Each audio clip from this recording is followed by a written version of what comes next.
ครูโยอยากเล่าจากหนังสือเรื่องความสุขของกะทิประพันธ์โดยงามพันธ์เวชชาชีวะ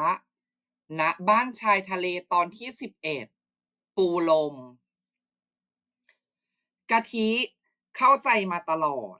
ว่าหาดทรายจะเป็นเนื้อทรายขาวเรียบๆแผ่ทอดยาวจนสุดสายตา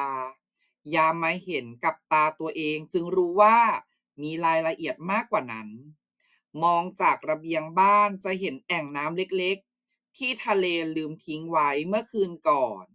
มีรอยเท้าม้าเป็นทางยาวๆ ส่วนใหญ่จะริมชายน้ำ คนจูงม้าก็ทิ้งรอยเท้าไว้เหมือนกัน ตาบอกว่าดีเท่าไหร่ แล้วที่ม้าไม่ทิ้งของเสียไว้ให้ดูต่างหน้าด้วย สมัยนี้พัฒนาแล้ว คนเลี้ยงม้ามีอาวุธประจำกายเป็นถุงพลาสติกสำหรับเก็บขี้ม้ากลิ่นแรง ไปทิ้งลงในถังขยะที่เทศบาลเอามาวางไว้เป็นระยะ บนเนื้อทรายยังมีรอยประหลาดกะทิมานั่งพินิจดูอย่างเพลินตา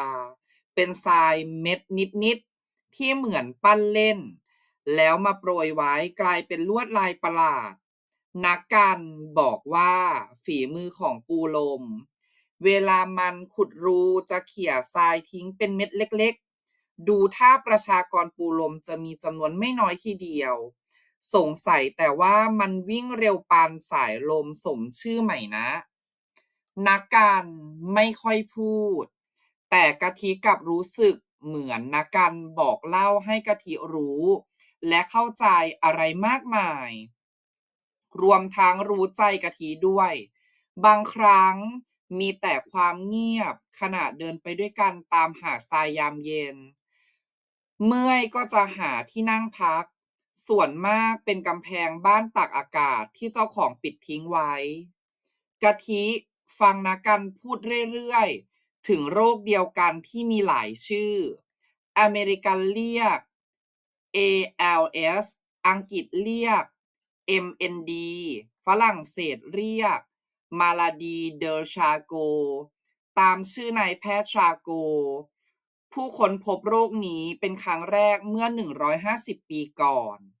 นักการยังพูดถึงนักเบสบอลชาวอเมริกันชื่อลูเกลิกส์ที่ป่วยด้วยโรคนี้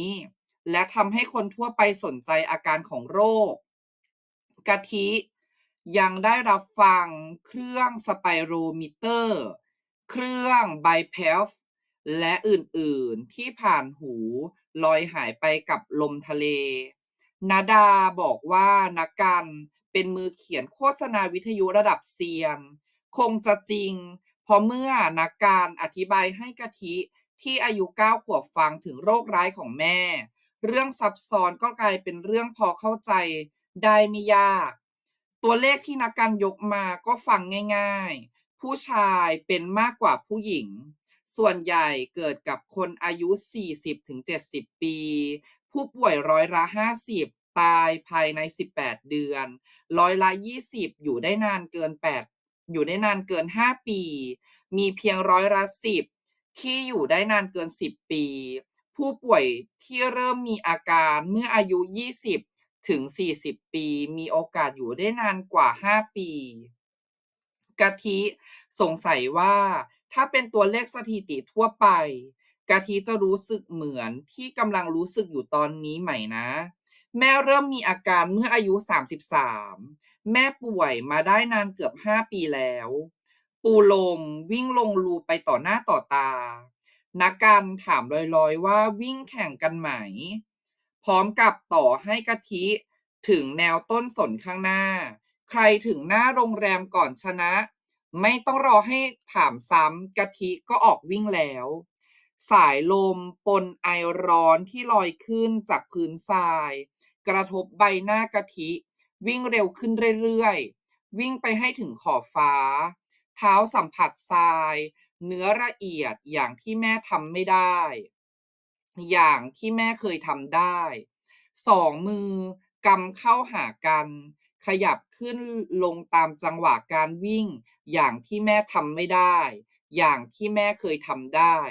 กะทิยกมือขึ้นปาดน้ำตา กิริยาง่ายๆแบบนี้แม่ก็ทำไม่ได้ทั้งๆที่เคยทำได้กะทิเห็นประตูโรงแรมแวบผ่านปลายตาแต่ขาเหมือนหยุดไม่ได้กะทิยังคงทะยานไปข้างหน้าและภาวนาให้หาดทรายทอดยาวอย่างไม่รู้จบ จวบจนเมื่อเขาเข่าอ่อนทรุดลงบนพื้นทรายกะทิจึงรู้ว่าเหงื่อไหลโทรมกายขาสั่นระริกเหมือนกันกับไหล่ที่สั่นตามแรงสะอื้นกะทิร้องไห้อย่างไม่อายใครอย่างทำนบพังอย่างที่ไม่เคยมาก่อนใครคนหนึ่งทิ้งตัวลงข้างๆรั้งตัวกะทิกอดไว้ พักใหญ่ทีเดียวกว่าที่นากันจะพูดว่าน้ำตาท่วมรูปูกันพอดีกะทิหัวเราะทั้งน้ำตาแล้วนากันจึงขยับตัวบุยใบให้กะทิขึ้นขี่หลัง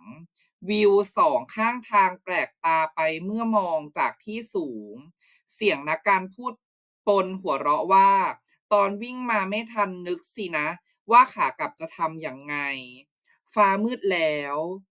แสงไฟจากระเบียงบ้านชมคลื่นปรากฏให้เห็นน้ำทะเลขึ้นสูงจนเหลือหาดทรายแคบๆและบนพื้นทรายไม่มีปูลมเหลือให้เห็นแล้ว